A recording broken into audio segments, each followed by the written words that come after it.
hati ini. Ya. Ya, bismillahirrahmanirrahim. Assalamualaikum warahmatullahi wabarakatuh. Waalaikumsalam warahmatullahi wabarakatuh. Innal hamdalillah nahmaduhu wa nasta'inuhu wa nastaghfiruhu wa na'udzu billahi min syururi anfusina wa min sayyiati a'malina.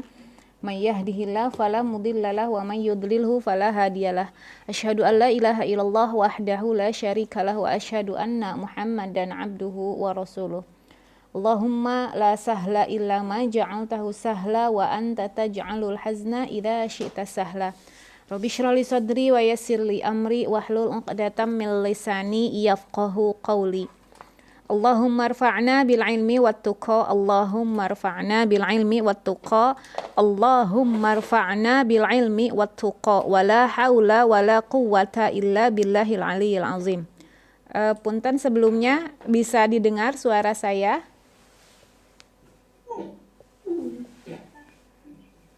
Studi terganggu Umi. Ya? Bisa ya?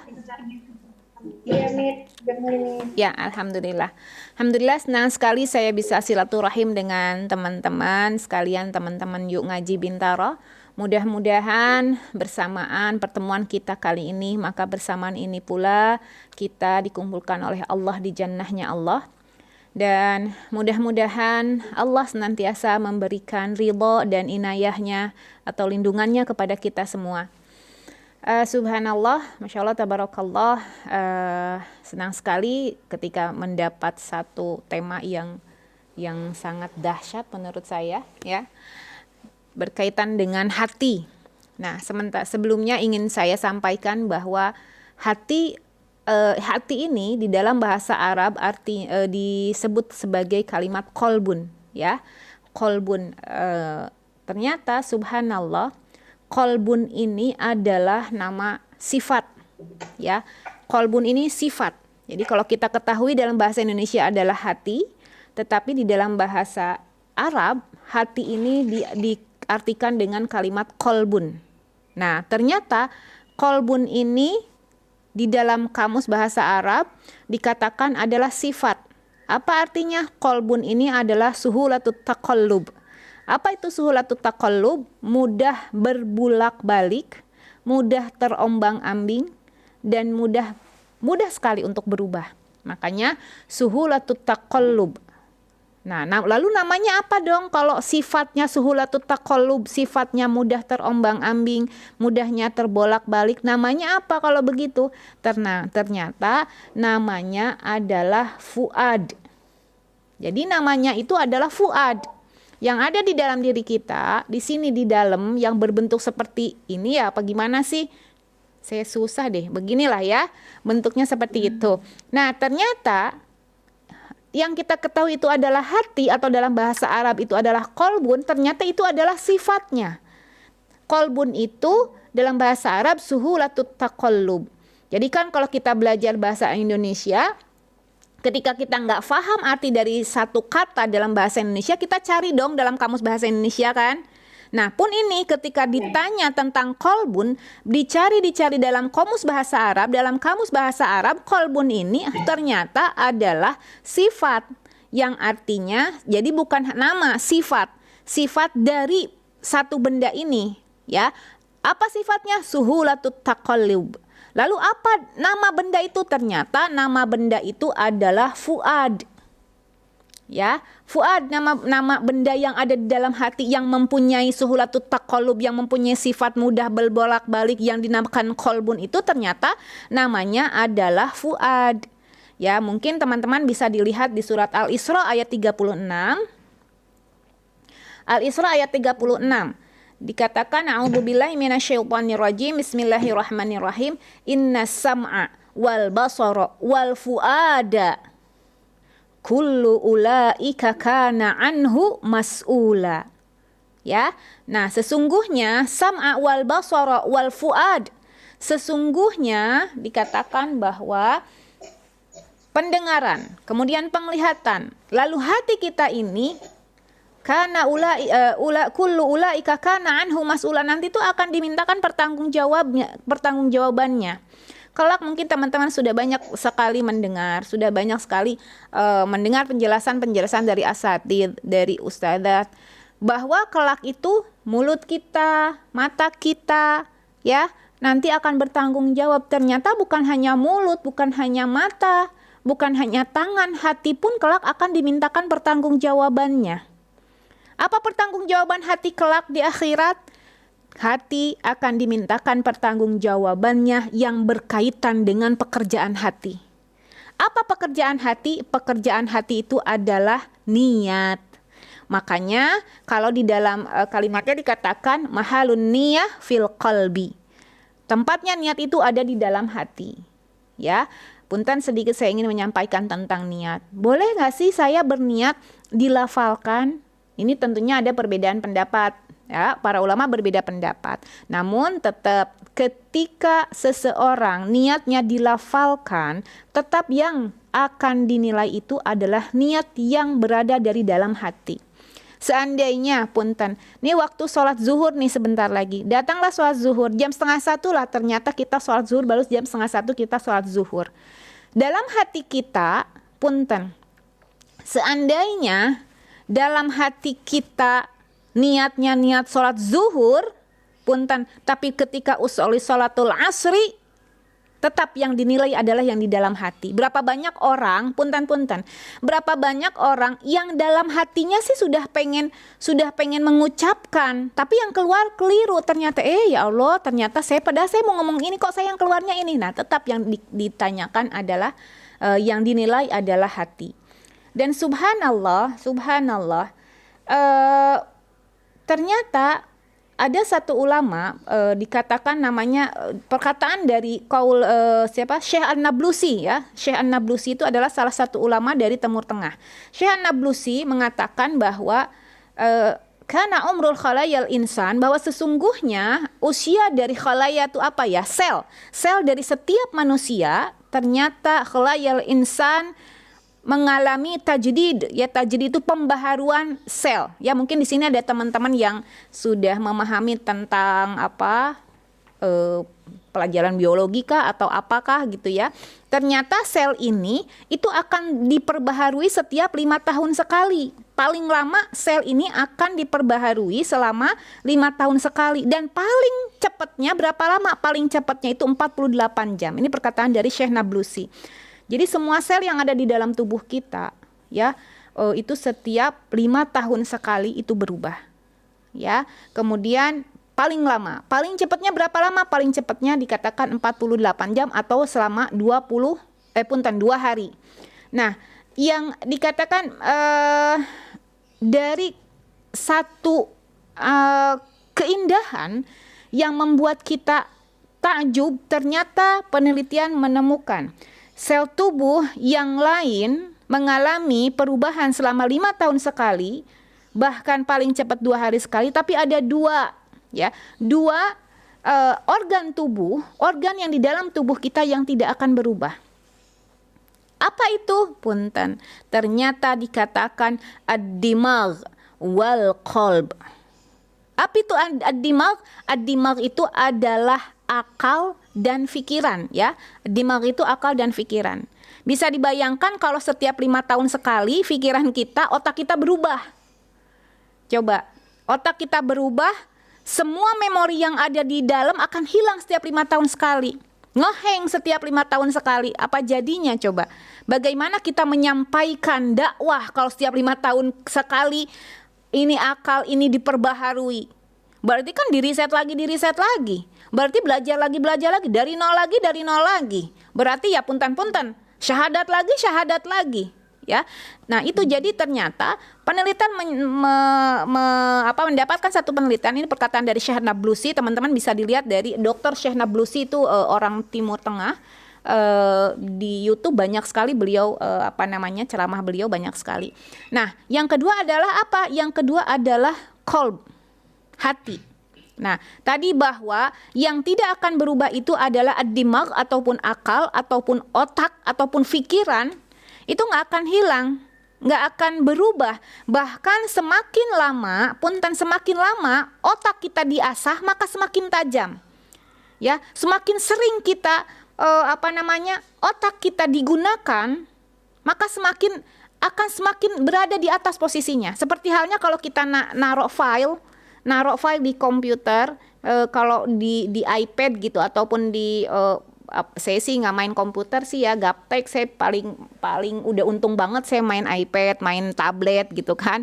Kalau saya naruh tulisan-tulisan ada di namanya Google Dokumen kan, ada Google Dokumen. Nah, di Google Dokumen ini kan kita bisa setting nih, ditulis yang pertama dibuka apa sesuai dengan huruf gitu kan.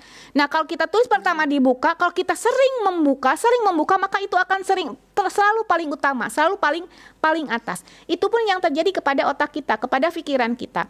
Ternyata subhanallah, walaupun sel dalam tubuh kita selama 5 tahun selalu berubah-ubah setiap 5 tahun sekali, tapi ternyata otak tidak berubah. Tetap menyimpan memori kita. Nah, kemudian yang kedua adalah hati. Hati pun ternyata subhanallah, hati pun tidak akan berubah. Hati pun tidak akan berubah, sehingga apa? Ketika hatinya mencintai Allah, maka dia akan semakin mendekat dengan Allah. Dia akan semakin mendekat dengan Allah, dia akan semakin berpikir. Ingat kalimatnya, ketika hati ini dikatakan bahwa hati ini tidak akan berubah. Bahkan ketika hati ini mencintai Allah, dia akan semakin mendekat dengan Allah, bahkan dia akan semakin berpikir. Kenapa kalimat hati ini adalah berpikir? Padahal yang sekarang kita ketahui bahwa yang berpikir itu apa? Otak. Oh, benar sih di sini apa di sini? Ya, di sini. Ya di situ deh pokoknya ya, di kepala. Sementara yang kita ketahui sekarang, yang selalu tertanam di dalam diri kita, bahwa yang berpikir itu adalah otak. Ya, otak kita, akal kita yang selalu berpikir. Ternyata subhanallah, yang berpikir itu bukan otak, bukan kepala kita. Mikir dong, selalu kan kita mikir dong. Tapi nggak lucu banget kalau katakan mikir dong gitu kan. Ya nggak lucu banget kalau mikir dong, selalu ya punten-punten kalau ada. Saya sering melihat, makanya mikir pakai otak. Nah, itu keliru ternyata. Mikirnya pakai otak, itu keliru ternyata, padahal mikir itu pakai hati. Mana buktinya? Teman-teman bisa dilihat, subhanallah. Teman-teman bisa dilihat di surat Muhammad ayat 24. Silakan.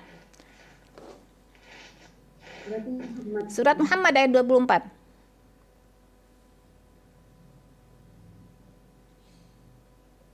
Ada? Sudah terbuka ya? Ya, surat Muhammad ayat 24 dikatakan, afala yatadabbarunal Qur'an am ala qulubi aqfaluha. Ada? Afala yatadabbarunal Qur'an am ala qulubin aqfaluha. Ya? Apakah mereka tidak bertadabur? Apakah mereka tidak bertadabur tentang Quran? Atau apa? Lihat dikatakan am ala qulubin aqfaluha.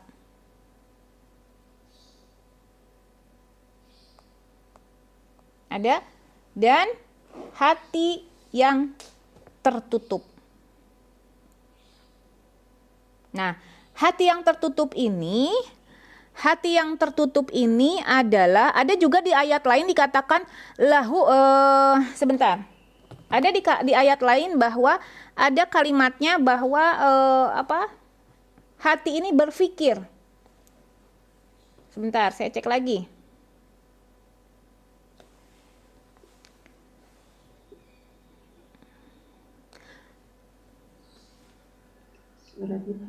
Surat Muhammad afala yatadabbarun. Ya.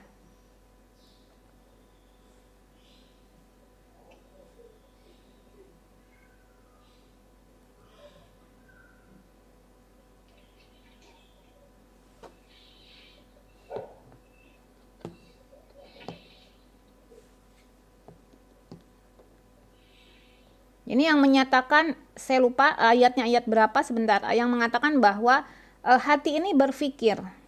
Sebentar. Ya. Ya. Afala yatadabbaruna al-Qur'an am ala qulubihim aqfaluha.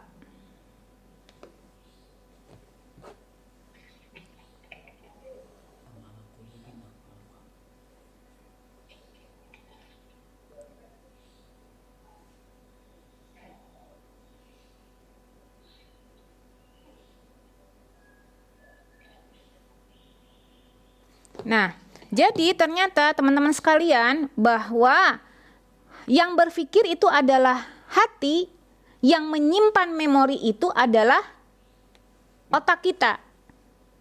Ya.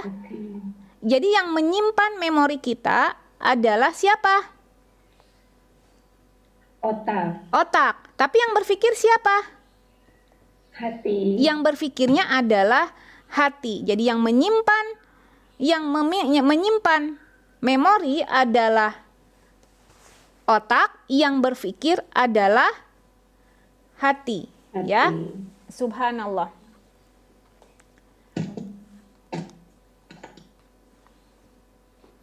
Nah, subhanallah.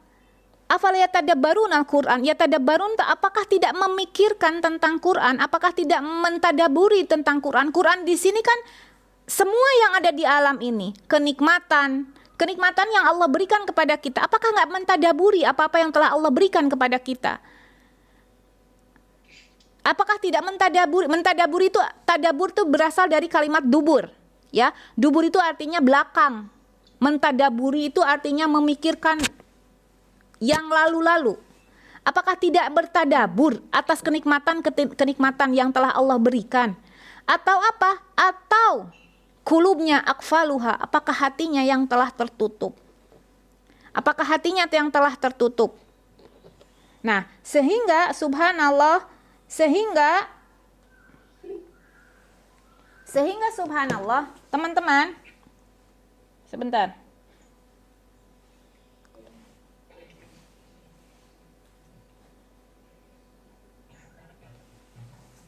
Sehingga teman-teman subhanallah, ketika hati ini tertutup, sehingga ada yang menyebabkan penutup hati menjadi tertutup. Teman-teman mungkin pernah mendengar penyakit-penyakit hati, pernah mendapatkan dari asatidz penyakit-penyakit hati. Ya, banyak sekali asatidz atau ustadz-ustadz yang menyampaikan penyakit-penyakit hati. Ada yang namanya penyakit hati itu adalah ada hasad, ada kemudian apa lagi? Ada hasad, lalu ada toma, lalu ada juga ada hasad, ada toma, lalu ada juga namanya bandel, ya, atau anid, ya. Itu penyakit-penyakit hati. Nah, penyakit-penyakit hati ini yang akan menutup hati kita, sehingga apa? Sehingga tidak bisa berdekatan dengan Allah. Nah, tetapi tetap subhanallah, ketika penyakit hati ini kita obati, contohnya punten hasad. Obatnya hasad adalah apa? Teman-teman sudah paham insya Allah. Obatnya hasad apa? Cinta. Hasad ini kita ketahui bahwa hasad ini tidak menyukai ketika seseorang mendapat kesuksesan. Nggak senang lihat orang sukses, itu hasad. Tapi apa? Tapi senang, iri. Ya, tapi senang lihat orang susah, itu hasad. Nah, ini yang akan menutupi hati. Loh, apa kaitannya? Kan nggak senang sama orang lain. Kok bisa saya nggak bisa berdekatan dengan Allah? Bukankah hasad ini adalah salah satu dosa? Salah satu dosa, punten ya, dosa besar itu tentunya banyak. Salah satu dosa besar hasad ini. Dan subhanallah, tingkatan hasad itu ada 3. Yang pertama tadi, tidak menyukai ketika orang lain mendapat kesuksesan. Nggak senang lihat orang lain senang, ya. Kemudian yang kedua, berangan-angan ingin merusak kesenangan orang lain. Itu tingkatan hasad. Lalu yang ketiganya adalah action. Dia ada action untuk apa? Untuk menghancurkan kesuksesan orang lain. Ya. Jadi yang pertama bahwa hasad ini ada tingkatannya. Tingkat yang pertama adalah tidak suka dengan kesuksesan orang lain. Kemudian yang kedua, berangan-angan ingin menghancurkan kesuksesan orang lain. Kemudian yang ketiga, dia langsung beraction. Apa ya beraction itu? Melakukan sesuatu agar kesuksesan orang lain itu hancur. Kayaknya saya nggak sampai ke sana deh. Yakin nggak sampai ke sana? Saya sih ada sih hasad. Iya, karena setiap manusia itu ada titik hasad di dalam dirinya. Setiap manusia ada titik hasad di dalam dirinya. Hanya hasad itu berkembang atau tidak. Berkembangnya subhanallah ketika ada mengatakan coba ya begini. Nah itu sudah ada mulai akan menuju kronis hasad. Ya, yang kronis hasad itu ketika ada action. Saya kok merasa enggak sih ya, saya masa enggak sampai cuman dalam hati aja, yakin cuman dalam hati aja, yakin enggak pernah ada action untuk melakukan sesuatu menghancurkan orang lain. Boleh saya tanya, punten, apakah pernah kita berghibah?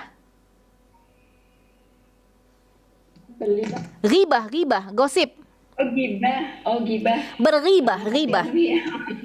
Pernahkah? Iya, pernahkah kita berghibah? Oh, gimana? Nah, itu ternyata ghibah ini menjadi tingkat yang paling tinggi hasad. Ketika seseorang sudah pernah berghibah atau gosip, kalau ghibah pakai rin ya, makanya ghibah. Apakah kita pernah berghibah? Ternyata ghibah ini merupakan tingkat hasad yang paling kronis, yang paling tinggi.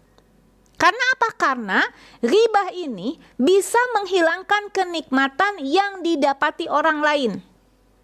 Punten. Ya, misalnya ada orang. Semua orang ini dilihat oleh beberapa orang bahwa orang ini baik. Orang ini pemaaf, atau orang ini sering bersedekah, orang ini tutur katanya halus. Kita lihat orang ini tutur katanya halus sehingga orang juga tahu udah deh ciri khas beliau mah misalnya tutur katanya halus. Tiba-tiba kita gibahin, kamu nggak tahu aja aslinya kayak apa. Aslinya mah di rumahnya mah berkoar-koar, semuanya nggak ada yang lepas dari omelan dia. Nah, lihat, yang tadinya orang di luar melihat orang tersebut adalah orang yang baik, tutur katanya lemah lembut. Ketika si A mengatakan kamu nggak tahu aslinya, kira-kira rusak nggak? Nah, ini ternyata ghibah ini merupakan hasad tingkat tinggi. Ya, hati-hati. Saya tidak akan memperpanjang makna hasad dan selanjutnya makna-makna penyakit hati. Yang ingin saya sampaikan bahwa penyakit hati ini ada hasad, ya, iri, dengki, sombong. Itu kemudian bandel. Bandel juga termasuk ke dalam penyakit hati yang akan menutupi hati dia untuk berdekatan dengan Allah. Itu semuanya adalah bentuk dosa. Yang mana ketika kita mempunyai dosa, maka kita akan kesulitan untuk menikmati ibadah. Kita akan kesulitan untuk berdekatan dengan Allah. Dan subhanallah, satu kali kita berbuat dosa, maka hilang satu kenikmatan. Semakin banyak kita berbuat dosa, maka semakin banyak kenikmatan itu hilang. Subhanallah. Nah, berbicara juga dengan hati, subhanallah.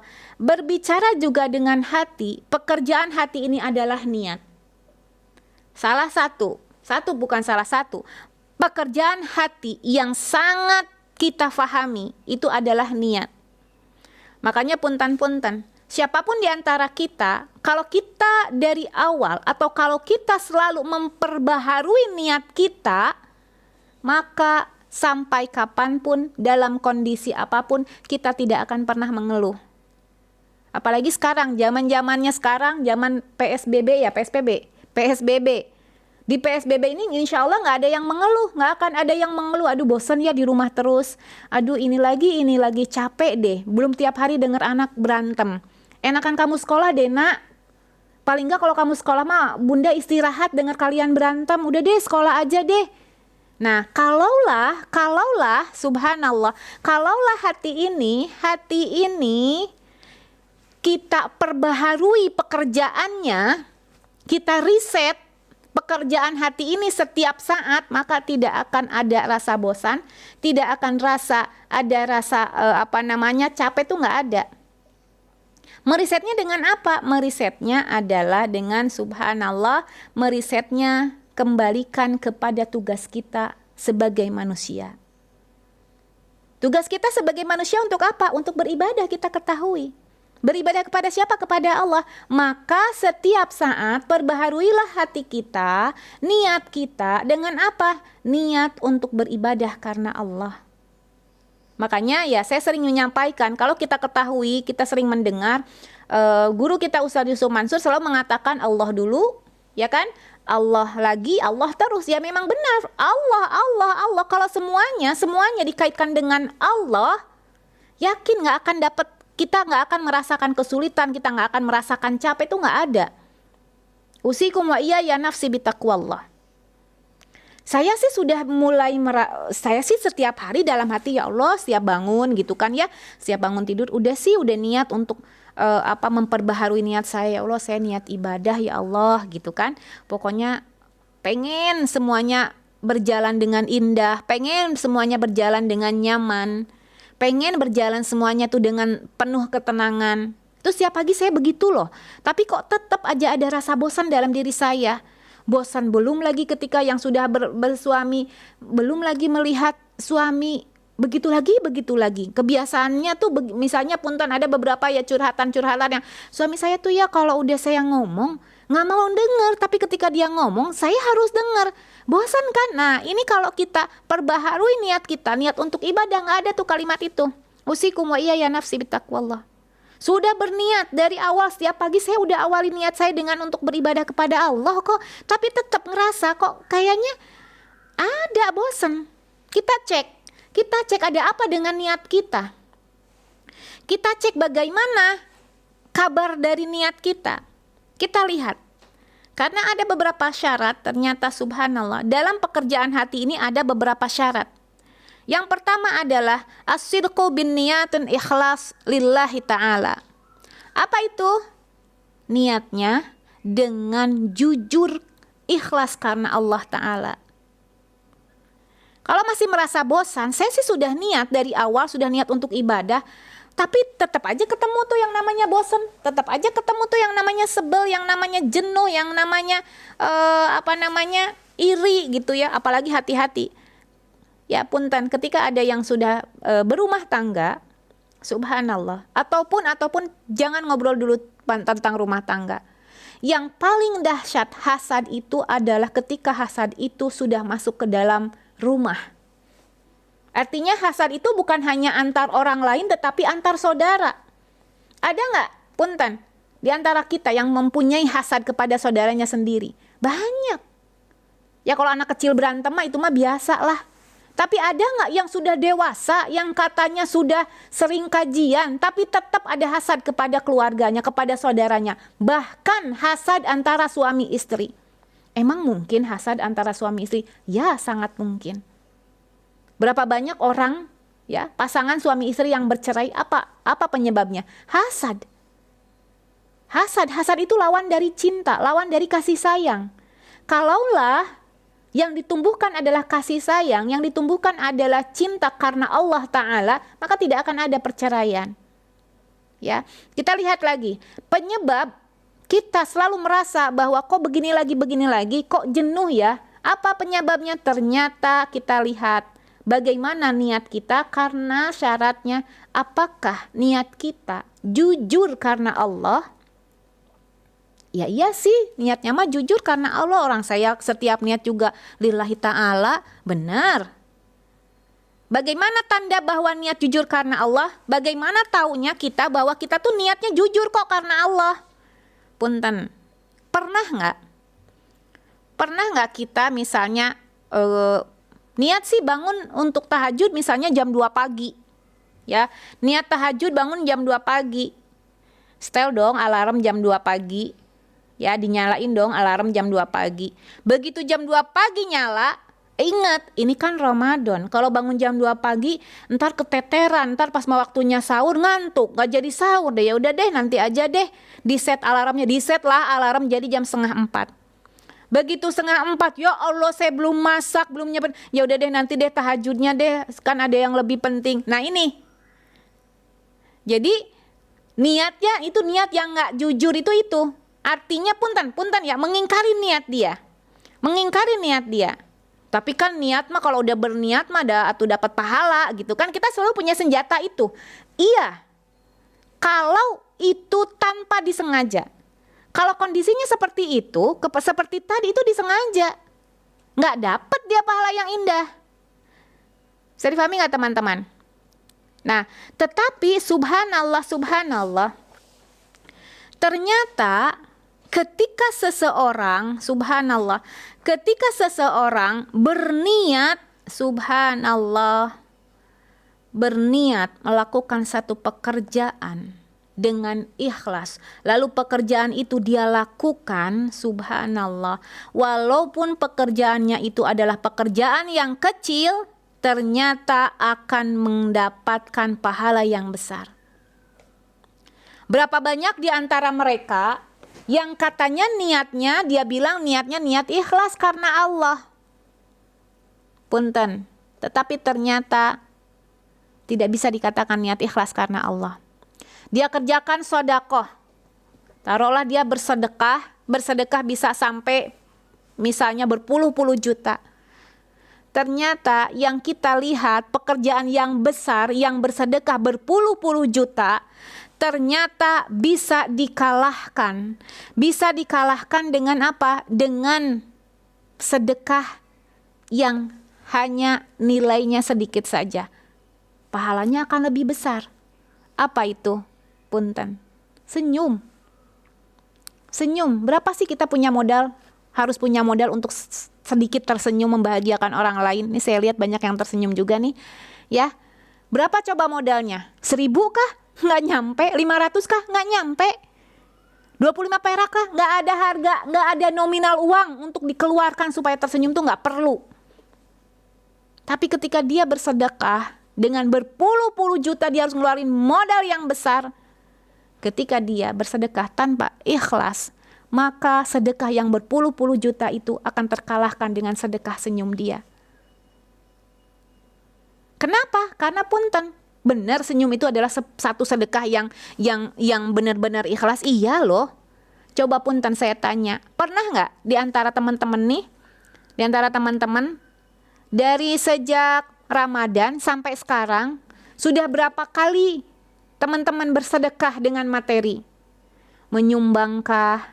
Ya, menyumbang untuk punten korban Covid kah? Menyumbang untuk sembako kah? Untuk APD kah? Untuk masker kah? Ada nggak teman-teman yang ingat? Dari sejak awal Covid deh kalau gitu, atau sejak awal Ramadan deh, ada nggak teman-teman yang ikutan untuk menyumbang makanan berbuka, menyumbang untuk makanan sahur? Ada nggak yang ingat kira-kira? Ada, insya Allah. Oh iya, ingat saya waktu itu sekian, saya waktu itu kesini sumbangannya, yang nerimanya ini, ingat loh.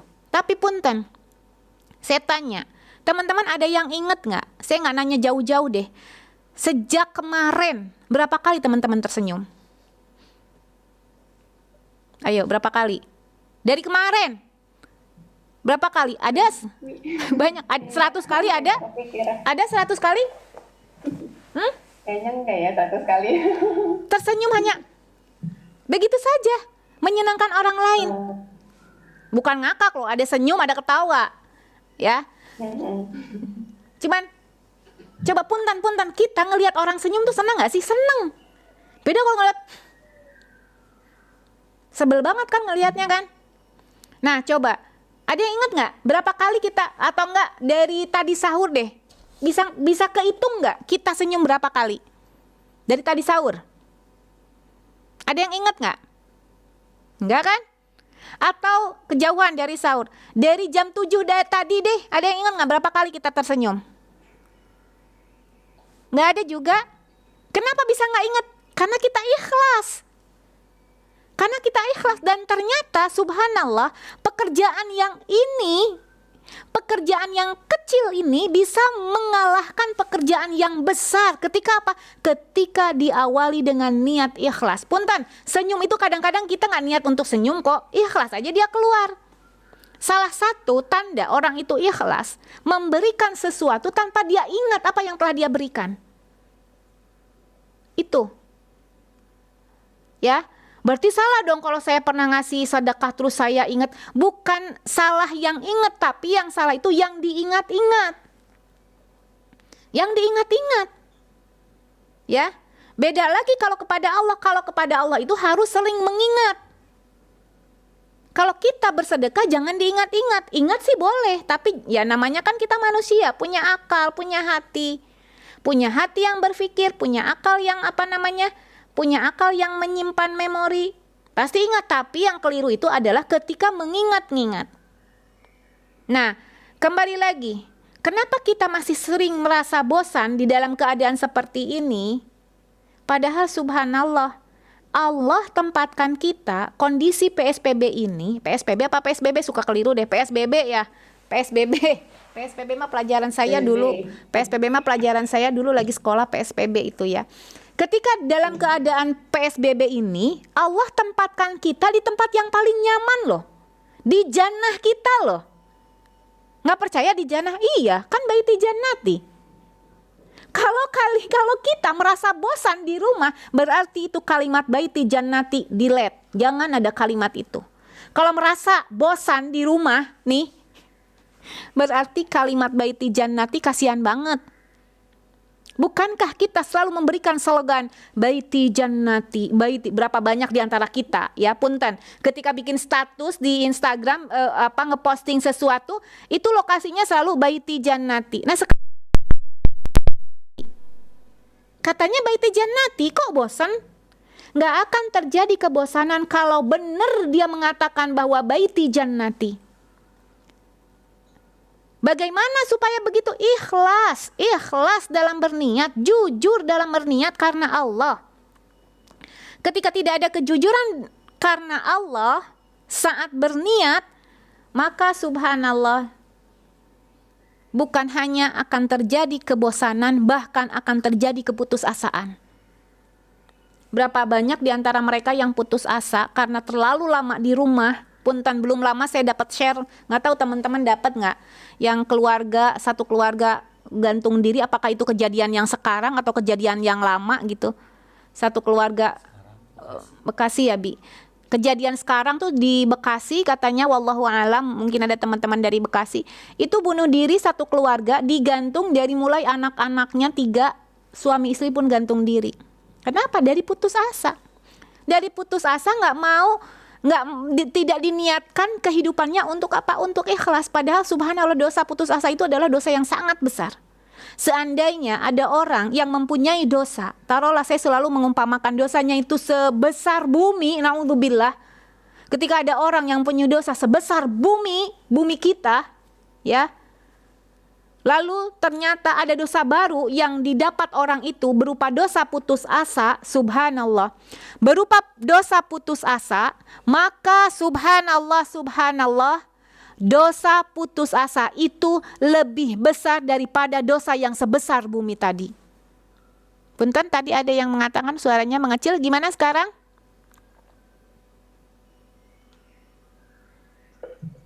Jelas Umi. Jelas ya? Ya, alhamdulillah. Nah, jadi subhanallah ketika kita merasa bosan di dalam diri kita, ternyata subhanallah hati-hati ketika kita tidak bisa melepaskan rasa bosan itu dengan berniat ibadah karena Allah, maka lama-lama rasa bosan ini akan berubah menjadi putus asa. Subhanallah. Ya. Kemudian kita lihat apa yang menjadikan hati kita bosan, padahal saya udah berniat untuk lillahi ta'ala. Ternyata yang menyebabkan niat kita tidak baik ini bisa berubah ini, dari niat baik, niat karena Allah ternyata tetap aja berubah. Dikatakan ishtirakul ibadah ma'al iradatid dunya. Apa itu isyirakul ibadah ma'irodatid dunya? Adanya campur tangan antara, punten bukan campur tangan, adanya campuran dunia, keinginan meraih dunia dalam mengerjakan ibadah. Berapa banyak di antara kita yang sudah mengetahui keutamaan sholat duha? Apa keutamaan sholat duha? Salah satunya adalah akan mendatangkan rezeki. Ya, salah satu keutamaan sholat duha. Subhanallah. Berapa banyak di antara Mereka, jangan kita deh, mereka aja lah ya. Kita mah dah soleh-solehah insya Allah ya. Berapa banyak di antara mereka yang sholat duha. Kamu gimana sekarang keadaan kamu? Ya saya lagi ini nih, usaha saya lagi nggak bener. Coba deh sholat duha. Kan sholat duha itu bisa mendatangkan rezeki. Sholatlah dia sholat duha. Niatnya apa? Niatnya untuk menambah rezeki. Maka yang akan didapat rezekinya saja, dia tidak akan mendapatkan pahala dari Allah. Pahala duhanya nggak dapat. Yang didapat apa? Rezekinya.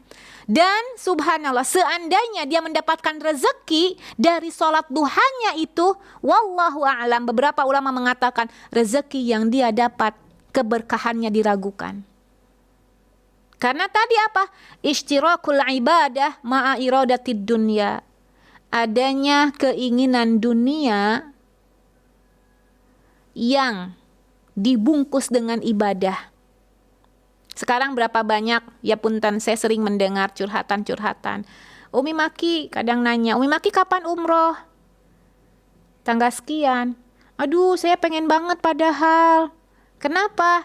Iya, saya pengen ngadu sama Allah, saya pengen umroh, saya pengen ngomongin tentang rumah tangga saya. Ada nggak kira-kira yang begitu? Banyak. Berapa banyak di antara kita yang sholat tahajud karena ingin anaknya lulus ujian?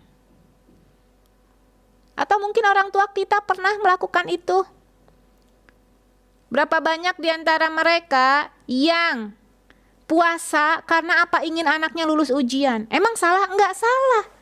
Cuman bedanya dikit antara niat, punten. Jadi gini loh, ketika ada orang tua yang puasa menginginkan anaknya lulus ujian, boleh, tapi taruh niatnya di mana? Seperti halnya, punten, teman-teman pernah mendengar ada 3 orang pemuda, kalau nggak salah ada 3 orang pemuda yang terkurung di dalam gua. Yang terkurung di dalam gua. Sehingga apa? Sehingga gua itu tidak bisa terbuka. Nah, lalu apa? Dari ketiga orang pemuda itu, dia menyampaikan kebaikan-kebaikannya, amal-amal soleh dia, untuk apa? Untuk supaya Allah bukakan pintu gua itu. Jadi yang si fulan, ya Allah saya pernah berbuat ini, kalau ini merupakan amal soleh aku, maka tolong bukakan pintu gua ini. Nah ini namanya apa? Berwasilah dengan amal soleh. Nah lalu bagaimana ketika kita menginginkan anak kita ujiannya lulus? Kan katanya nggak boleh sholat tahajud untuk mendapatkan kelulusan anak. Jadi gini, sholat itu adalah ibadah. Ibadah itu adalah bagian doa. Sholat itu adalah doa, bagian daripada ibadah. Maksudnya silahkan kita beribadah, ya, punten, beribadah. Jadi jangan dari awal niatnya. Seperti halnya kita meminta, kita berdoa, adab-adab dalam berdoa. Yang pertama kan istighfar. Adab dalam berdoa pertama istighfar. Setelah istighfar apa? Setelah istighfar itu adalah memuji Allah ataupun bersyukur. Setelah bersyukur apa? Sholawat. Setelah sholawat baru minta. Apa yang kita minta? Setelah itu tutup dengan sholawat, lalu tutup dengan amin. Saya difahami nggak teman-teman?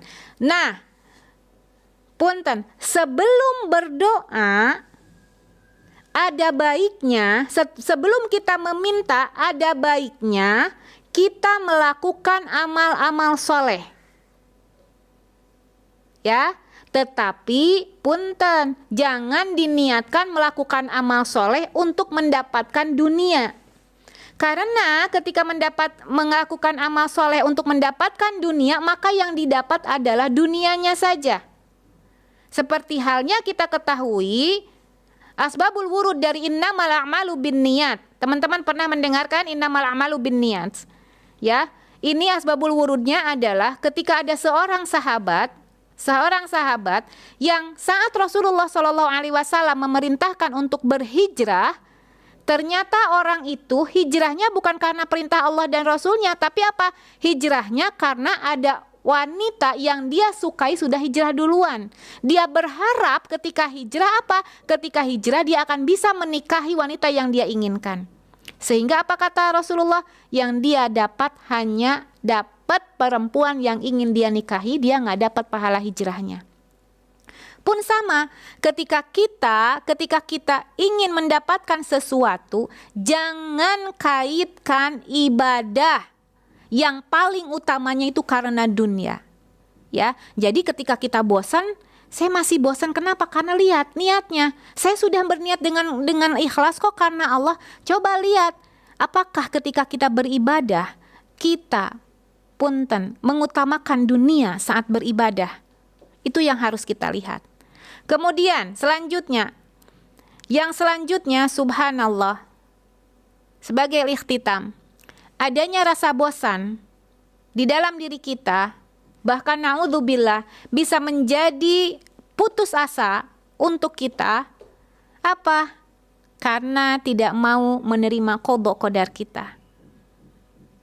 Tidak bisa menerima qada qadar kita. Seandainya kita bisa menerima ketentuan dari Allah, maka semuanya akan terasa nyaman, maka semuanya akan terasa nikmat, semuanya akan terasa indah. Subhanallah. Bukan untuk apa-apa. Ini untuk tahadduts bin ni'mah, untuk sebagai menyampaikan rasa syukur saya, rasa nikmat saya. Alhamdulillah, alhamdulillah. Kami sekeluarga, alhamdulillah, kami sekeluarga nggak merasa di rumah bosan. Alhamdulillah, alhamdulillah.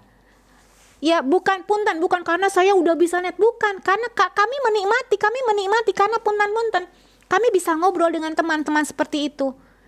Karena punten, justru ketika tidak ada kejadian ini, kami jarang sekali berkumpul, jarang sekali ketemu. Tapi setelah ada kejadian ini, Masya Allah, Tabarakallah, alhamdulillah, ini buat kami nikmat sekali. Kami berusaha mengembalikan semuanya. Kami berusaha mengembalikan semuanya karena Allah. Bahkan anak-anak nih, punten, anak-anak ketika saya bilang, Umi mau belanja, ada yang mau ikut nggak? Misalnya, Umi mau ke Superindo, atau Umi mau kemana, ke Carrefour, atau kemana, ada yang mau ikut nggak? Enggak loh, nggak ada yang mau ikut. Nggak, di rumah aja. Padahal dulu mah sering mereka pengen ikut. Tapi sekarang, wallahu a'lam apa niat mereka. Ini hanya sebagai tahadduts bin nikmat saya. Saya melihat anak-anak saya juga yang, ya hikmahnya, anak-anak saya juga Masya Allah makin dekat. Ya wallahu alam, saya berharap mereka pun mendapatkan kenikmatan ini atas apa? Atas niat ikhlas mereka, karena dari awal saya sudah sampaikan, tolong deh, kita pasti di rumah lama, kita sama-sama niat, pokoknya apapun yang kita lakukan, kita niatkan karena Allah. Dan Masya Allah, Tabarakallah, mudah-mudahan, saya nggak tahu kan niat seseorang, nggak ada yang tahu. Saya nggak tahu, cuman saya husnudzon saja, anak-anak menerapkan bahwa mereka ketika dimanapun mereka berada, mereka niatkan untuk beribadah lillahi ta'ala. Jadi punten, karena ini kayaknya sampai jam berapa punten? Jam 10. Ya, sampai jam 10 ya. Karena waktu juga sudah mau habis. Sebagai ikhtitam ingin mengingatkan kembali punten bahwa hati ini adalah sifat yang dalam bahasa Arab dikatakan kolbun, artinya suhulatut taqallub, yang mudah terbolak-balik. Hati ini, pekerjaan hati ini adalah niat, karena mahalun niyah fil qalbi, pekerjaan niat itu adanya di dalam hati. Dan kita, penyebab bosannya kita dalam satu keadaan, dalam satu situasi, yang ternyata bosan ini akan berubah menjadi putus asa, penyebabnya adalah tadi 3. Yang pertama, yang pertama adalah tidak meriset niatnya dengan baik, tidak tajdidun niyah, tidak memperbaharui niatnya. Saya sudah memperbaharui niatnya, kita cek niatnya seperti apa. Apakah niatnya ikhlas lillahi ta'ala? Apakah niatnya jujur ikhlas lillahi ta'ala? Kita tanya kepada diri sendiri, apakah ketika setiap kali berniat kita jujur? Kemudian yang selanjutnya, yang keduanya adalah, adakah ibadah kita yang dikaitkan dengan dunia? Lalu yang ketiga, apakah kita menerima qada qadar dari Allah? Saya ingin tambahkan dengan ibadah yang dikaitkan dengan dunia, punten. Yang dikaitkan dunia, satu saat ada seorang sahabat di zaman Nabi Musa. Ya, dia seorang penggembala, ternyata dia merengek-rengek, menangis, meminta kepada Allah untuk apa? Untuk dikembalikan kambingnya. Karena kambingnya hilang. Nabi Musa mengetahui ada orang yang merengek-rengek minta sama Allah untuk dikembalikan kambingnya yang hilang. Subhanallah. Lalu kata Nabi Musa, dia bilang, Laukana amru biyadi, wahai fulan, kalaulah ini menjadi hak aku, maka aku akan kabulkan doamu. Ternyata begitu Nabi Musa menyampaikan itu, Allah bilang kepada Nabi Musa, ya Musa, aku tidak akan mengkabulkan doa penggembala itu. Kenapa ya Allah? Bukankah dia berdoa dengan sampai nangis, merengek-rengek? Bukankah engkau yuhibbul malahin? Bukankah engkau yang paling menyukai orang yang merengek dalam berdoa? Dia sudah merengek ya Allah. Enggak, saya enggak akan kabulin, kata Allah. Kenapa? Karena dia berdoa untuk ghanamnya, untuk kambingnya, bukan untuk aku. Dia fokus terhadap kambingnya, dia sedih karena kambingnya hilang. Kalau dia berdoa, dia mencintai aku daripada kambingnya, maka aku akan kabulkan. Karena dia lebih mencintai kambingnya daripada mencintai aku, maka aku tidak akan kabulkan. Berapa banyak di antara kita ketika kita berdekatan dengan Allah, ketika kita meminta, kita fokus terhadap permasalahan kita. Bukankah begitu setiap kali kita berdoa?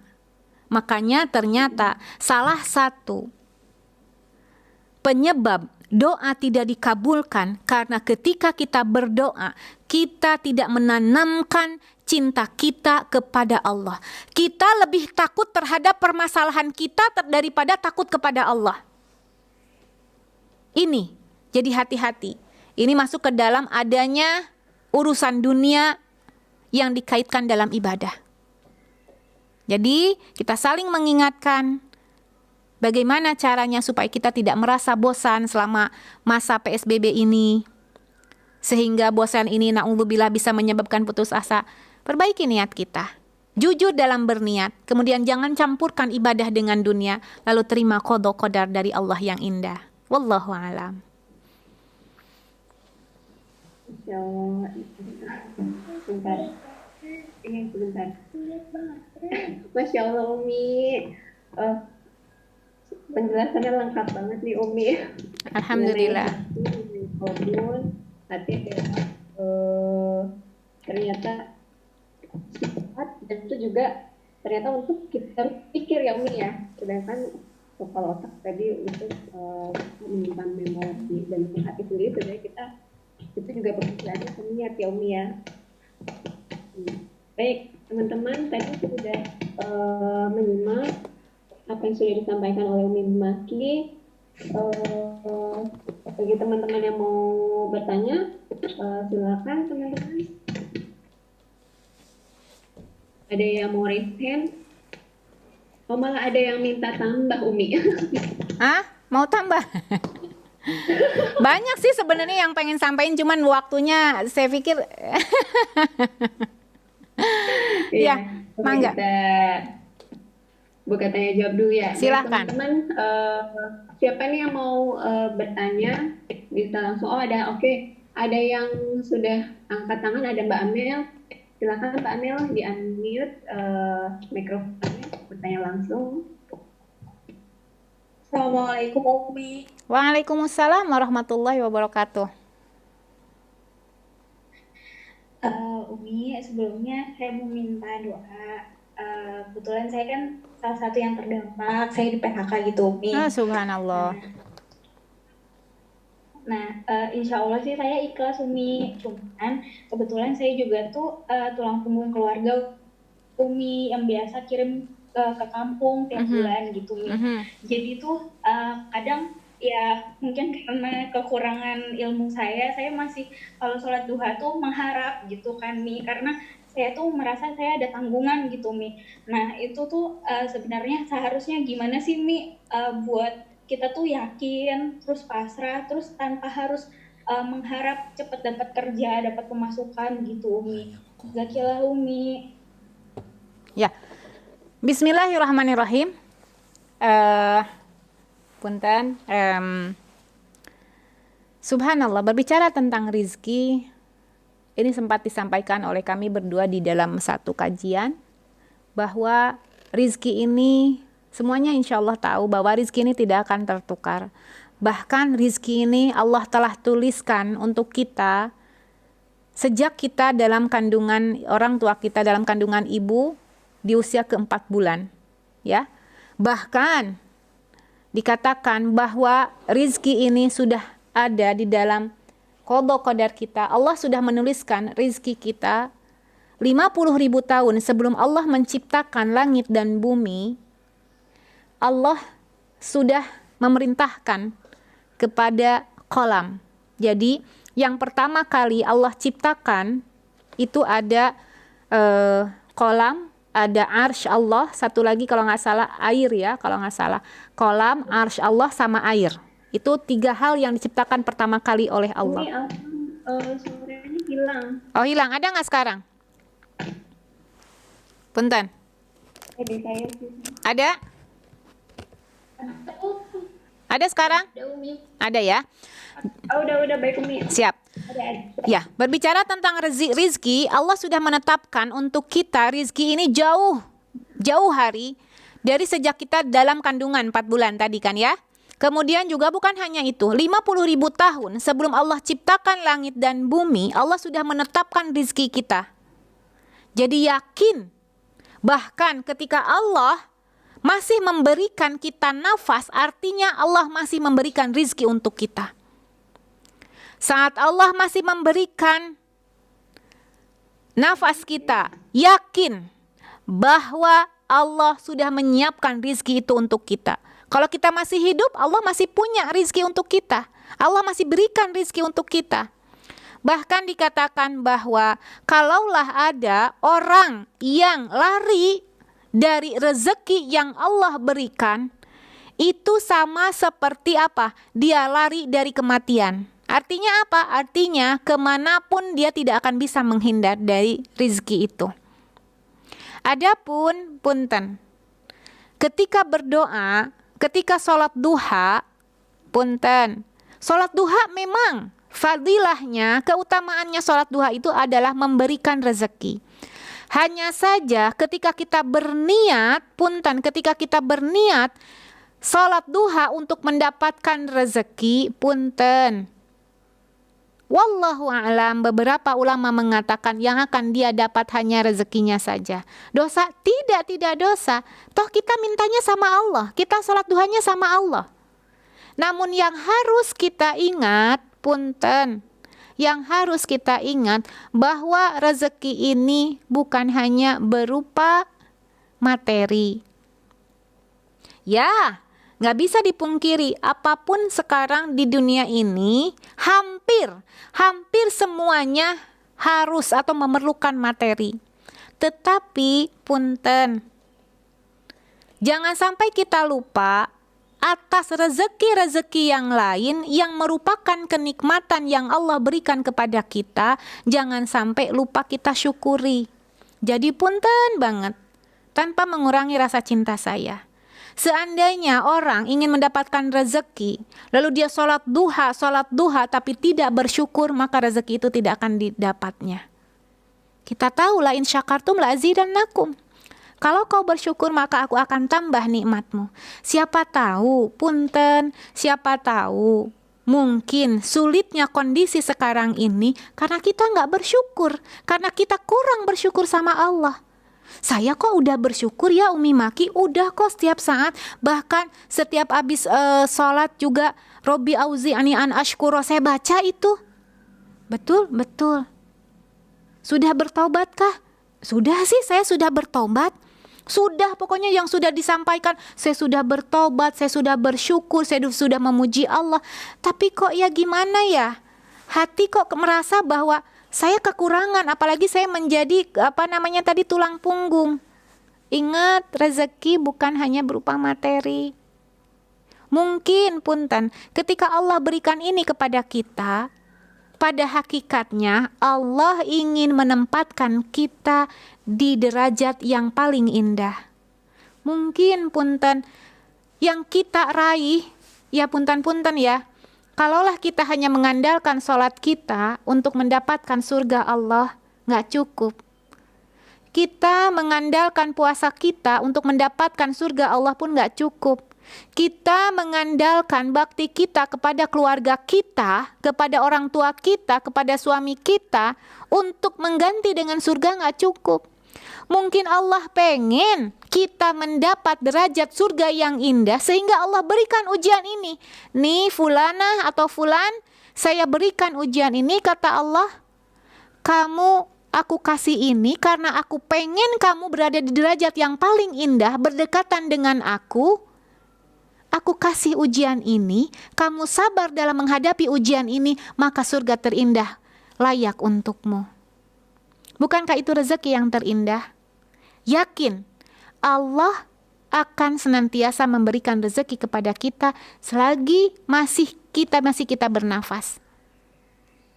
Lalu pertanyaannya tentunya tadi, apakah bersalah kalau saya dosa, bukan bersalah, dosa nggak sih kalau saya niat sholat duha? Berarti sekarang kita perbaiki, karena sayang kalau niat sholat duhanya untuk mendapatkan rezeki saja, yang didapat ya rezeki saja. Kita niatkan ikhlas, kita perbaiki niat kita bahwa sholat duha ini karena kecintaan saya kepada Allah. Seperti itu, wallahu a'lam.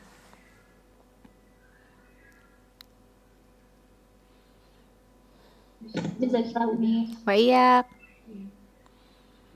Semoga dikuatkan dalam kondisi ini ya Mbak. Amin. Amin. Ini Masya Allah, ini sudah ada beberapa yang nanya juga melalui chat. Ada juga yang chat ke saya, ada yang bertanya, Assalamualaikum Umi. Waalaikumsalam. Di bulan suci ini saya sedang diberi nikmat sakit. Saya saat ini sedang diberi nikmat sakit, namun ketika hati sedang tidak bersahabat dan terkadang timbul rasa cemas yang luar biasa sehingga membuat hati selalu resah. Entah karena takut dipanggil dengan catatan amal yang masih sedikit atau apapun itu. Bagaimana cara mengendalikan hati kita dan berbicara padanya untuk tenang? Karena saya bahkan sulit sekali untuk tidur karena hal ini. Jazakallahu. Bayakum. Masya Allah, tabarakallah. Hati yang tenang. Bagaimana cara mendapatkan hati yang tenang? Karena tadi takut apa? Takut ketika Allah memanggil kita dalam keadaan tidak sedang beramal soleh. Subhanallah, berbahagialah kepada siapapun yang mempunyai perasaan takut saya ketika Allah panggil tidak dalam keadaan soleh. Itu adalah salah satu tanda bahwa dia itu mempunyai iman. Bersyukur. Pertama kali yang harus dilakukan adalah bersyukur. Bersyukur bahwa dia masih mempunyai iman. Kalau dia nggak punya iman, yang kayak begini tuh nggak akan kepikiran. Nggak akan kepikiran loh. Kalau dia nggak punya iman, nggak akan kepikiran, ya Allah gimana ya kalau saya wafat, ya Allah mudah-mudahan saya wafat nanti dalam keadaan husnul khotimah. Nggak akan kepikiran loh itu. Bersyukur, subhanallah. Mungkin nggak semuanya kita punya pikiran yang seperti itu. Ketakutan, takut takut yang wajar tentunya. Takut yang wajar ketika Allah memanggil kita dalam keadaan na'udzubillah su'ul khatimah. Bersyukur dulu yang harus kita lakukan pertama kali. Bersyukur bahwa Allah masih menanamkan iman ke dalam diri kita, karena ada keinginan untuk wafat dalam keadaan husnul khatimah. Lalu bagaimana selalu hati resah? Padahal ibadah berdekatan dengan Allah saya selalu lakukan. Saya sholat, saya puasa, saya baca Quran, tapi kok merasa hati ini tidak tenang. Ingat, itu bisa jadi was-was dari syaitan. Was-was dari setan. Karena setan itu, dia nggak akan tinggal diam ketika melihat hamba Allah berdekatan dengan Allah. Jangan dikira orang yang beribadah tidak diuji. Jangan dikira orang yang lagi sholat nggak diganggu oleh setan. Jangan dikira orang yang sedang ngaji nggak diganggu oleh setan. Semakin orang itu beribadah, tingkat keimanannya semakin tinggi, maka setan semakin kuat. Maka puntan-puntan yang dikirimnya pun senior semua. Ibadahnya rendah yang kirim ya junior. Ibadahnya tinggi ya dikirim yang senior-seniornya. Itu makanya punten, berdoa minta sama Allah, ya muqallibal qulub, tsabbit qalbi ala dinik. Wahai yang membolak-balikan hati, tetapkanlah hatiku ada pada agamamu. Kemudian selanjutnya, jaga wudu kita. Jaga wudu. Karena setan gak akan betah dengan orang yang selalu menjaga wudu. Ya punten ya. Ini untuk logika kita saja. Setan itu berasal dari api. Wudu kita menggunakan air. Apalagi ketika wudu subhanallah, setiap tetesan air yang keluar dari anggota wudhu kita, bersamaan tetesan air itu keluar dari anggota wudhu kita, bersamaan itu pula dosa-dosa berjatuhan. Bisa jadi, punten, bisa jadi adanya kegundahan di dalam hati kita, adanya rasa resah di dalam hati kita, bisa jadi karena apa? Karena ada dosa yang belum tertobati. Dosa yang disadari ataupun dosa yang tidak disadari. Nah, dengan wudhu ini, insya Allah ketika wudhunya ikhlas karena Allah, maka bersamaan tetesan air wudhu yang keluar dari anggota tubuh kita, maka bersamaan itu pula dosa-dosa berjatuhan. Itu yang kedua. Kemudian selanjutnya perbanyak zikir. Ya, zikir itu apa sih? Mengingat Allah. Gak cukup cuma mengingat Allah.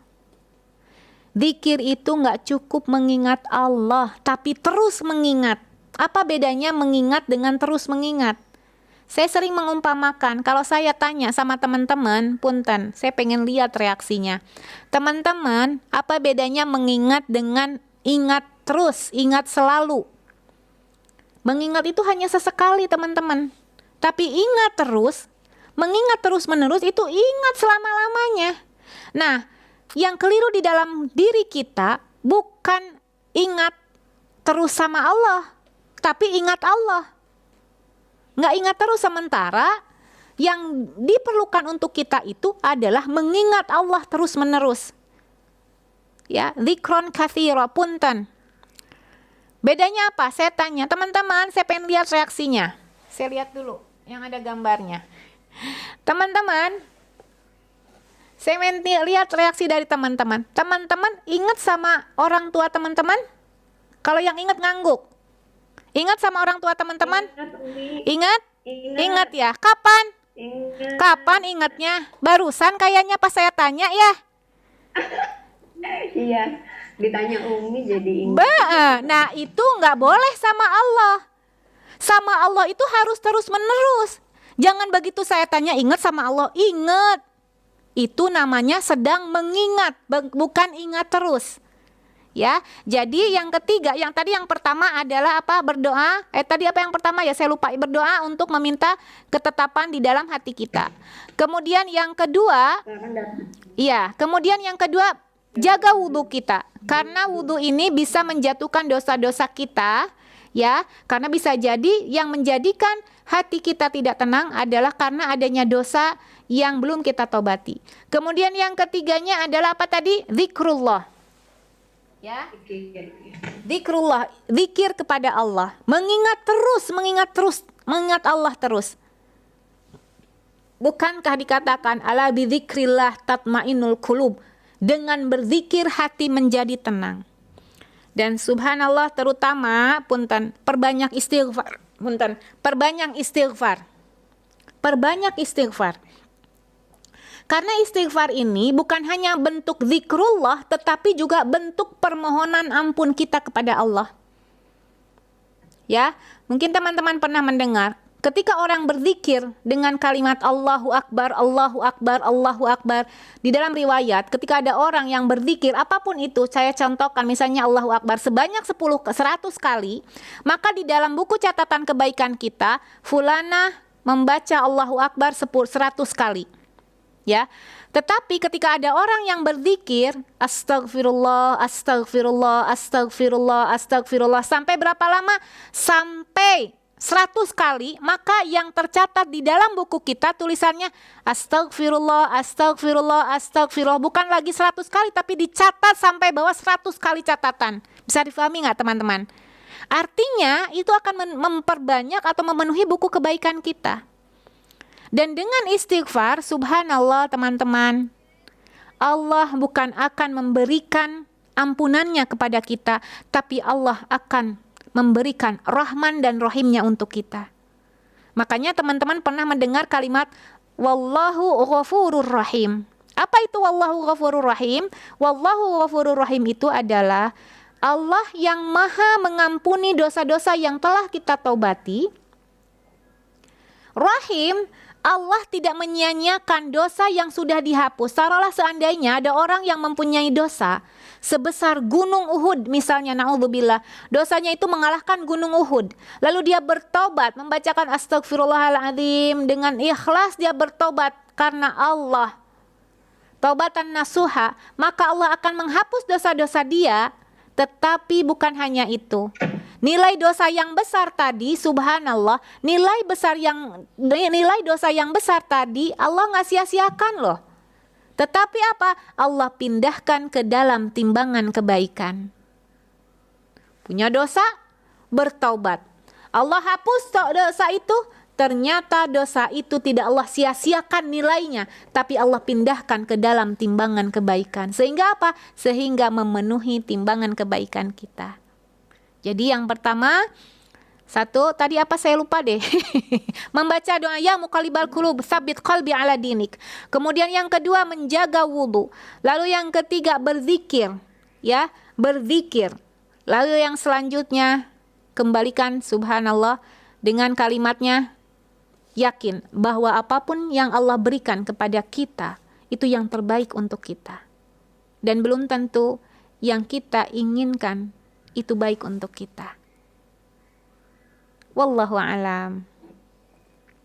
Masya Allah, Masya Allah Umi. Ini cara tadi juga bisa sebagai untuk melembutkan hati ya Umi. Betul. Bagaimana? Betul, bisa jadi, bisa banget. Umi. Nah, kemudian ada pertanyaan berikutnya seperti ini. Jika berpikir menggunakan hati, maka akal terdapat di dalam hati. Merupakan bagian dari hatikah? Seperti itu. Gimana? Berpikir menggunakan hati. Jika berpikir menggunakan hati, maka akal berarti di dalam hati ya Umi ya? Atau gimana nih? Dan kemudian apakah hal tersebut juga merupakan bagian dari hati? Seperti itu mungkin. Iya. Berpikir dalam hati. Jadi yang berpikir tuh hati. Yang berpikir tuh hati. Nah, tapi yang disimpan, yang memori itu disimpannya di otak. Pertanyaannya tadi saya kurang kedengeran gimana? Akal, terkait sama akal. Kalau akalnya bagaimana? Maka akal di dalam hati juga nggak akal. Kan kita untuk berpikir menggunakan akal nih, mungkin maksudnya seperti itu ya? Ya, akal iya. Akal itu masuk ke dalam bagian hati juga kah? Atau betul, bagaimana? iya. Akal ini masuk dalam bagian hati. Akal ini masuk dalam bagian hati. Jadi punten, ketika ada yang melakukan sesuatu, ya, itu pasti kan selalu pakai akal nggak sih, gitu kan? Nah, ternyata ketika orang melakukan kebaikan yang, taruhlah ada orang misalnya ada orang itu baik banget ya, bicaranya tuh lemah lembut ya. Nah, yang bicara tuh bukan mulut, tapi apa? Tapi hati yang berpikir. Yang bicaranya tuh bukan mulutnya, tapi hati yang berpikir, hati yang punya akal. Bisa difahami nggak teman-teman? Yang bicara itu bukan mulut dia, tapi apa? Tapi hati yang sudah berpikir sebelum. Makanya punten, ketika dikatakan fakir qabla an ta'zima, berpikirlah sebelum kau mengucapkan atau melakukan sesuatu, berpikirnya itu dari dalam hati. Karena apa? Karena hati ini menjadi apa? Menjadi khalifah jasad setiap manusia. Hati ini menjadi pemimpin setiap jasad manusia. Jadi yang menjadi pemimpin itu bukan otak kita, tapi hati kita yang senantiasa berzikir dan berpikir. Ya, yang senantiasa berzikir, hati yang senantiasa berzikir dan berpikir. Jadi nggak cukup kalau cuma berpikir. Kalau hanya berpikir saja, dia tidak akan mendapatkan ketenangan hati. Yang akan mendapatkan ketenangan hati itu yang berpikir dan berzikir. Berapa banyak orang yang berpikir, tapi ternyata yang keluar adalah kemaksiatan. Kenapa? Karena dia tidak berzikir. Jadi hati yang baik itu adalah hati yang dipenuhi dengan berzikir dan berpikir. Seperti itu. Jadi ya benar, akal ini adanya di dalam hati. Ya, karena yang kita ketahui bahwa akal ini selalu otak dan otak. Otak ini apa? Otak ini untuk menyimpan memori saja.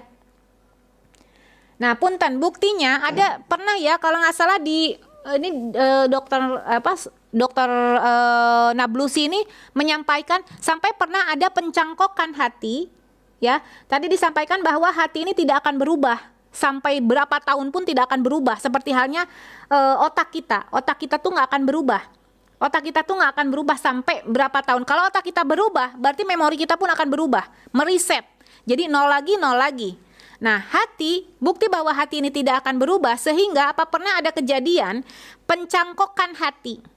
Ya kan pernah ada kejadian pencangkokan hati dari 2 orang ya, pencangkokan hati ngambil. Jadi ada satu orang butuh cangkok hati.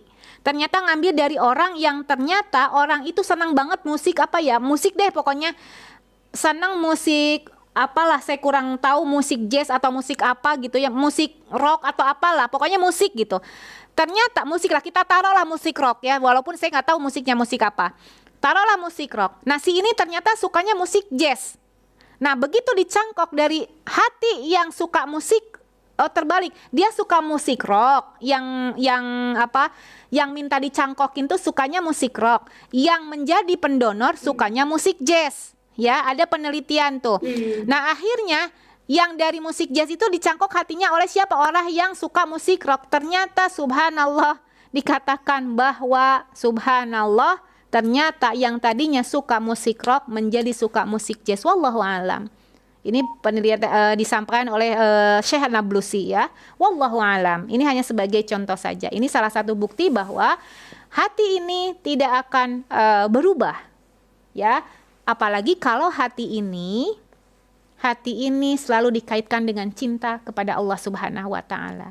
Ketika punya hati yang ternyata sulit untuk mengaitkan dengan kecintaan kepada Allah Subhanahu wa taala, maka tadi lakukan ya, berzikir, kemudian berdoa ya muqallibal qulub tsabit qalbi ala dinik, lalu berwudu, lalu juga apa tadi selalu apa tadi? Apa saja ya? Saya lupa deh. Yakin bahwa apapun yang Allah berikan itu yang terbaik untuk kita. Baik Umi, jazakallah Umi. Wa iyyakum. Masih boleh ya Umi ya, ada pertanyaan lagi? Boleh, silahkan. Baik Umi, ini ada pertanyaan. Masya Allah, tabarakallah Umi bagaimana mengazamkannya cinta kepada Allah saat berdoa dan bukannya fokus terhadap masalah kita. Ini gimana Umi? Seperti sudah sebelumnya atau? Sama sih, tapi nggak apa-apa, nanti saya tambahkan. Tadi saya sudah menambahkan. Jadi bagaimana cara mengazamkan? Yang pertama harus kita ingat bahwa kenikmatan yang kita terima itu semuanya dari Allah. Jadi ketika kita mendapat suami kita mencintai kita, bukan atas jasa suami, tapi karena Allah memberikan cinta kepada suami kita. Ketika orang tua menyayangi kita, itu bukan orang tuanya yang baik, tapi apa? Allah yang membuat orang tua itu baik. Jadi, punten, kalaulah bukan karena Allah semuanya, kita nggak akan bisa apa-apa, nggak dapat apa-apa. Jangan pede ketika kita sudah bisa ngumpul di sini ngaji dalam kajian Zoom. Bukan kita yang hebat, tapi apa? Allah yang hebat menetapkan hati kita supaya apa? Supaya sama-sama silaturahim, ngobrol di sini. Jadi yakinkan kepada kita, kepada diri kita ketika bagaimana mengazamkan bahwa ketika beribadah bukan karena yang lain tapi karena Allah. Yakinkan bahwa apapun semua yang ada pada diri kita itu pemberian Allah semuanya, kehendak Allah semuanya. Saya punya anak, yang hebat bukan saya, tapi Allah yang hebat memberikan anak kepada saya. Saya punya karir yang tinggi, bukan yang hebatnya saya, tapi Allah yang hebat yang memberikan kesempatan kepada kita, memberikan kesempatan untuk mendapatkan karir yang tinggi. Saya punya suami yang mencintai saya, bukan suaminya yang hebat, tapi apa? Tapi Allah yang hebat yang memberikan rasa cinta kepada suami saya. Punten, yang sering kita lupa, kita terlalu bangga dengan yang kita miliki, tapi kita tidak bangga dengan siapa yang memberikan apapun yang kita miliki. Kita terlalu mencintai pasangan kita, tapi kita kurang mencintai Allah. Berapa banyak punten. Usikum wa iya ya nafsi bitaqwallah. Kita lebih takut kehilangan pasangan kita daripada kita takut kehilangan Allah. Padahal punten ya, kita pernah mendengar bahwa dunia ini tempat berpisah, iya. Kita ada waktunya nanti kita akan berpisah dengan pasangan kita. Kita ada waktunya akan berpisah dengan orang tua kita. Tapi Allah, begitu kita sakaratul maut, ada Allah? Ada. Begitu kita di alam barzakh, ada Allah? Ada Allah. Sakaratul maut, suami kita bisa nolong kita? Nggak bisa loh. Suami kita yang kita cintai, suami kita bisa nolong kita? Nggak bisa loh. Tapi Allah ada terus untuk kita. Begitu kita sedang diangkat di keranda, apakah suami kita di samping kita? Enggak loh. Tapi Allah terus sama kita. Begitu kita masuk liang lahat, suami kita ikut masuk. Ya untung-untungnya cuma masukin badan kita doang, habis itu kita nutupin. Begitu kita ditutup di liang lahat nanti, ada suami kita? Nggak ada loh. Tapi Allah ada terus. Begitu yaumul hisab, apa yang dilakukan pasangan kita nanti? Yauma yafirul mar'u min akhi. Dia, subhanallah, siapapun akan kabur, akan menghindar dari kita. Suami yang selama ini mencintai kita, melindungi kita, kelak di yaumul hisab, di alam mahsyar, itu akan lari dari kita. Tapi Allah, ada Allah. Di wazan, ketika kita ditimbang, suami kita gimana? Apakah bisa nolongin kita? Nggak bisa loh. Allah yang ada, Allah.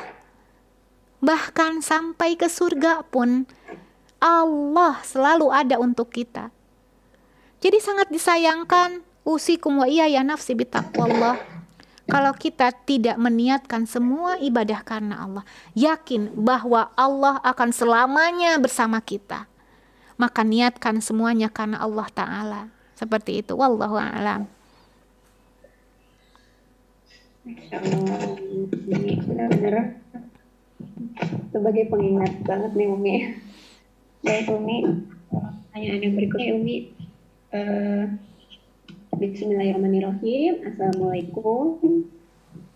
Bagaimana jika kita putus asa dengan diri sendiri tapi yakin dengan masa Allah? Apakah itu berdosa?